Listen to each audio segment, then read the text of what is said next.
Hello everyone, it's Sophia Hudson from Rusty Blue 85 and I'm back with another Galentine's treat box. This time around I'm using the Tonic Designer's Choice. Oh, I don't actually know what this one's called. I'll make a note of it in the description below. Lots of other card makers and YouTubers have demonstrated how to put this together before, but I'll repeat that again. So in true Blue Peter style, here's one I made earlier. So it's got a separate lid and body, and I just made this one very quickly out of craft card because I needed to learn how to put it together first before I actually made a container that I was intending to use. So this is just for my own personal, how to put it together use.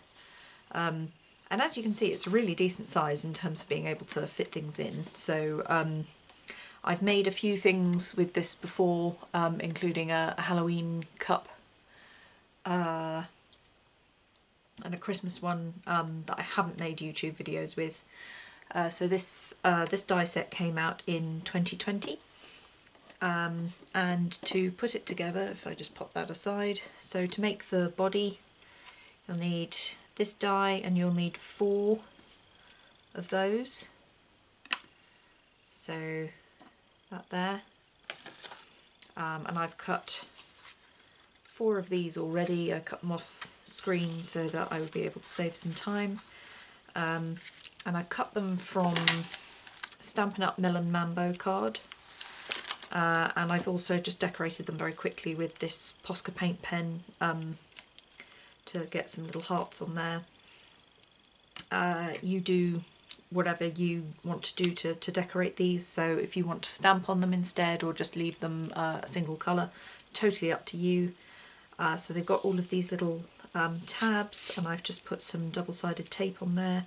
I tend to use the sticks to anything double-sided polyester because this is lovely, really strong. I trust it for constructing things like this where it needs to be quite sturdy, especially if you're going to be storing things like, I've just got some chocolates off screen, so if you're going to be storing things like chocolates in there, just makes it nice and sturdy. So there's 4 of those that go to make up the main body of the cup, so 4 of those. You will also need, as your base, 2 of these. Sorry, too much stuff just off screen. So this is the little tiny one, and here on my die set, it's this little die here. And you need 2 just because one is your base and then one is your inside, and they're going to adhere to these little flaps here. So when you've kind of put it all together, just putting one inside the cup just makes it look cleaner, just makes it look nicer. So 2, one for the actual base and one for the inside to cover up all of these little tabs. Totally optional is the wrap. So if you get a takeout coffee cup, it will regularly have like a little cardboard wrap just to protect your hand from the hot coffee inside. That die is this one on my die set. Now there is a little insert die that you can use to stamp a sentiment on or something. I will be using the My Favourite Things Galentine set, which is my Galentine, and using the Happy Galentine's Day stamp again. If you saw my previous video on the Stampin'UP Curvy Keepsake boxes, exactly the same sentiment, and I will also be stamping that in, whoops, oh, knocked my camera over, sorry if that made you feel a little bit sick. I will be using Melon Mambo to stamp that on the wrap.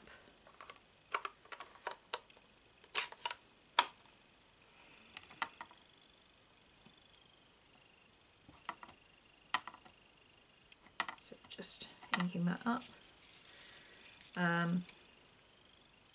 So when you finally construct it, you'll have the wider bit at the top and the thinner bit at the bottom.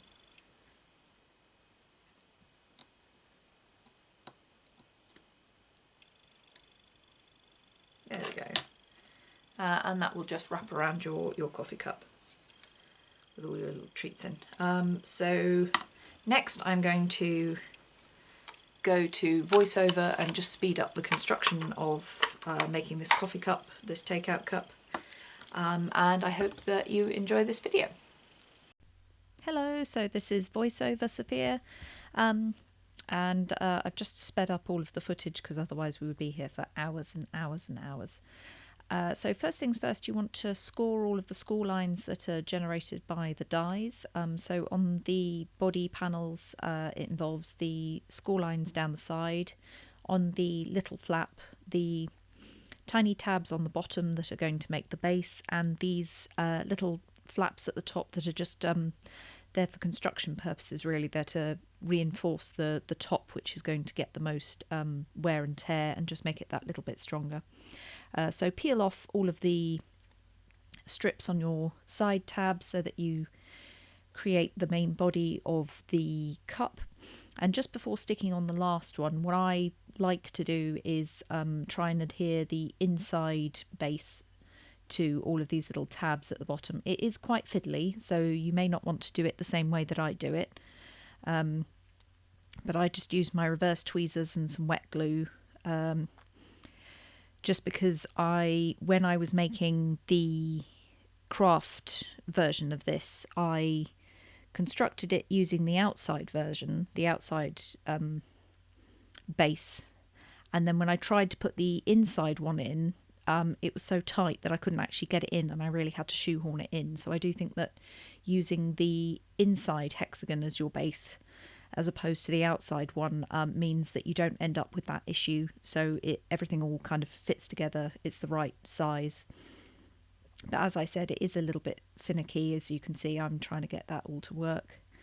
And I've just peeled off the very last section and glued it all together. And you can see now that's the base. And if you just put the other hexagon on the base... wait a minute, I'm talking... It's an octagon, isn't it? It's an octagon, sorry. I can tell I have dyslexia and I can't count. So, as I said, these top tabs are for reinforcement, just to make the whole cup more sturdy. So you want to put some glue inside the little tab, and I just use my reverse tweezers to hold the glue in place, and that will just reinforce the cup base and make it sturdier.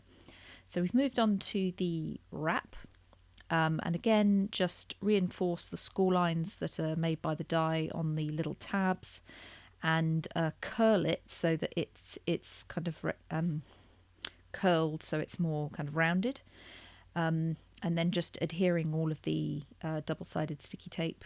So now we've got this card wrap. I tend to use glue to hold my wrap in place, just because that's where I've written my Happy Galentine's Day. You don't have to, so it could be removable if you want to. So just moving on to the lid, Malcolm making a guest appearance there.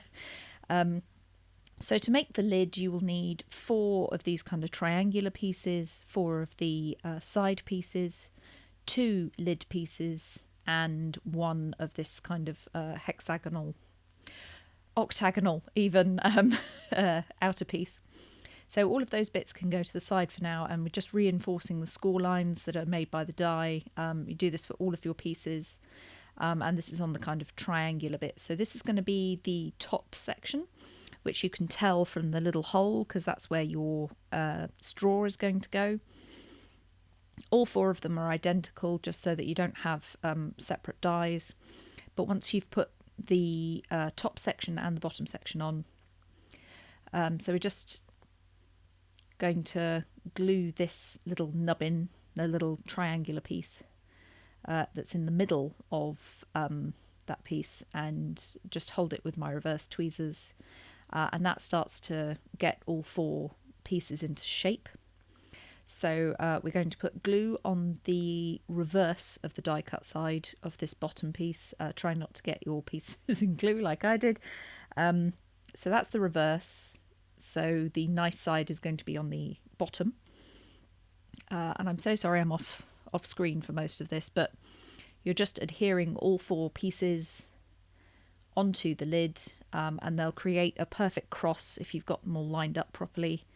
And only one of the holes will line up with the hole in the bottom piece. That will be your final straw hole. So you can see that you've got kind of a nice cross there. And again, put gluing on the back side of the top section, and this will cover up all of your kind of pieces, so it looks much cleaner. You can see there now it looks so much nicer rather than having all of those bits and pieces. And just press down to get the glue to hold. And these little side nubbins, these little tabs now just need to be glued in. And again, the flaps are for construction purposes. They're to make everything more sturdy. So you just want to apply a bit of glue into the flaps, and you can do this at the same time as the tabs. And I again use my reverse tweezers, or you can use your bone folder to really press it in. So we have the top bit of our cup done now, and now we're doing the side bits of the cup. And again, just reinforcing, can't speak today, reinforcing all of the score lines that are created by the die. And we will again end up with this tiny little triangle piece, which I've zoomed in for you. We're going to add glue onto the tiny little triangle piece that is in the middle of your piece. And so when you use your reverse tweezers to hold that in place, that just reinforces that shape. So it really starts to take shape. And I'm so sorry I'm off screen for the vast majority of this. And dreadful. It's just because I've zoomed in so much. So here you can see I'm just using the reverse tweezers to try and get the glue and the card to hold. But what I find best is to use your bone folder to really just press it into that glue, because once it's really pressed in, it's lovely. So just pulling that back onto screen. So all of these have now been glued, and you can see that they're holding their shape really, really nicely. So there are 2 ways that you can construct this lid, in my personal view. And this is way number 1. Adhere all of the side tabs together, and get all of these pieces glued together as one. But I find that this way is really, really difficult to glue into the top part of the lid. So this is the way that I do it. I apply glue to these tabs that attach the bottom half of the lid to the top half of the lid before I stick all of the pieces together, because this bit is really finicky. So I find the reverse tweezers are just invaluable here. And you can tell how this would be nigh on impossible if you've stuck all of your pieces together and then trying to get them to go up into the lid and trying to get them all to adhere. It's really, really difficult. So this is the way that I prefer to do it. But you then end up with all of these little side tabs that you need to adhere all of the pieces together. And again, the construction element to keep it all nice and sturdy. But I just find this way much easier than constructing everything together and then trying to glue it into the lid. I just find it's really, really difficult. So using the reverse tweezers and really high tack white glue and just pressing all of that down, you can see that that has now adhered into the lid and they're beginning to stick together. And then this outer octagon will just hold all of these pieces together and give them a really nice finished look. I love the way that the designer thought of making sure that this all looks finished and attractive at the end. So they've got all of these pieces that just adhere over the top to make it all look attractive and finished. So these look really professional once they're done. I really love these. Thank you so much to Tonic Studios for making these. So we are coming towards the end of the construction and just trying to get all of the tabs adhered in place. But you can see how when you're trying to adhere this bit into the top, trying to push everything into the top of the lid is quite difficult. But we're just adhering the very last piece now. and this will hold all of the side pieces together and just make it look all finished. And you can see how, because there are no joins showing anymore, it just looks far more professional. So that is the lid finished. That is the base finished. We put the lid and the base together. And if you want to, you can use a paper straw. I found these ones in Hobbycraft, and they've got a perfectly coloured pale pink one in the mix. And that is my treat box done.